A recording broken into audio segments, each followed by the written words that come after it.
شربت فولاد کے بے شمار نسخے آپ نے دیکھے ہوں گے، لیکن یہ نسخہ انتہائی باکمال ہے۔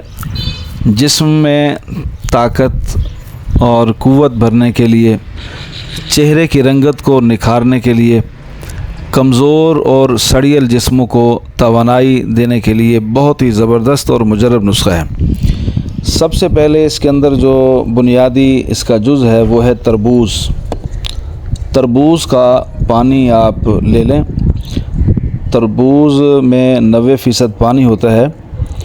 اسے اچھی طرح جب ہم متھ لیتے ہیں تو اس کا پانی نچوڑ کر ایک برتن میں ڈال لیں۔ بہتر یہ ہے کہ مٹی کا برتن ہو، اس کے اندر آپ اس کا پانی، تربوز کا پانی ڈال دیں، اور تربوز کے پانی کے اندر پھر جو چیزیں آپ نے شامل کرنی ہیں وہ انتہائی زبردست چیزیں ہیں جو جسم کو تحریک دیتی ہیں، جسم کے اندر توانائی پیدا کرتی ہیں۔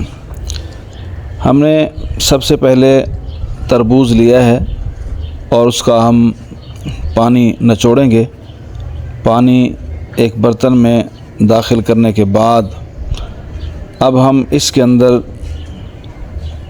جو سب سے پہلے چیز داخل کریں گے وہ ہے مجیٹ۔ مجیٹ عام دوا ہے، پنساریوں سے مل جاتا ہے۔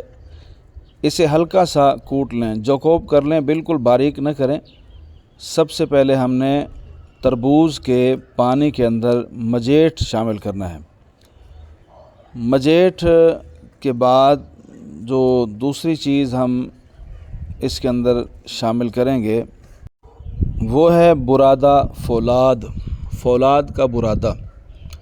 فولاد کے برادے سے بہتر ہے کہ کشتہ فولاد اس میں شامل کیا جائے، تو تیسری چیز کشتہ فولاد ہم اس میں شامل کریں گے۔ اب چوتھی چیز اس کے اندر ہم شامل کریں گے کشمش، جسے سوگی کہتے ہیں۔ اچھا، اس کا وزن دیکھ لیں۔ ایک تربوز میں ہم نے مجیٹ داخل کرنا ہے 5 تولہ، اور سوگی ہم اس کے اندر داخل کریں گے 1 کلو، اور تیسری چیز اس کے اندر ہے دار چینی۔ دار چینی بھی باریک کر کے اس کے اندر داخل کریں گے، 1 تولہ ڈال دیں دار چینی۔ کشتہ فولاد اس کے اندر داخل کریں گے، اور آخر کے اندر اس کے اندر جو چیز ہم نے شامل کرنی ہے اصلی زعفران۔ زعفران اس میں 6 ماشا داخل کریں گے۔ زعفران کا خالص ہونا ضروری ہے۔ اب یہ ساری چیزیں ہم نے ملا لی ہیں، تو انہیں تقریباً 21 دن کے لیے ہم رکھ دیں گے۔ یہ زعفران آپ قریب سے دیکھیں، زعفران خالص ہونا بہت زیادہ ضروری ہے۔ اس تمام مرکب کو 21 دن رکھیں گے، اور 21 دن کے بعد اسے کھدر کے کپڑے سے نچوڑنا ہے۔ کھدر کے کپڑے سے نچوڑ کر اب اگر آپ اسی طرح پینا چاہتے ہیں تو اسی طرح پی لیں، 5 تولہ صبح، 5 تولہ شام، خالی پیٹ پی لیں، تو یہ چہرے کی رنگت کو نکھارتا ہے۔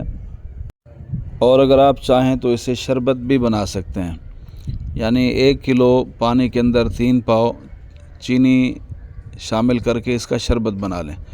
دونوں طرح سے یہ بہت زبردست بن جائے گا، عرق بھی کام کرے گا، شربت بھی کام کرے گا۔ اسے بنائیں، اور خاص طور پر ان لوگوں کو یہ استعمال کرائیں جن کے جسم سوکھے سڑے کمزور ہوں اور جو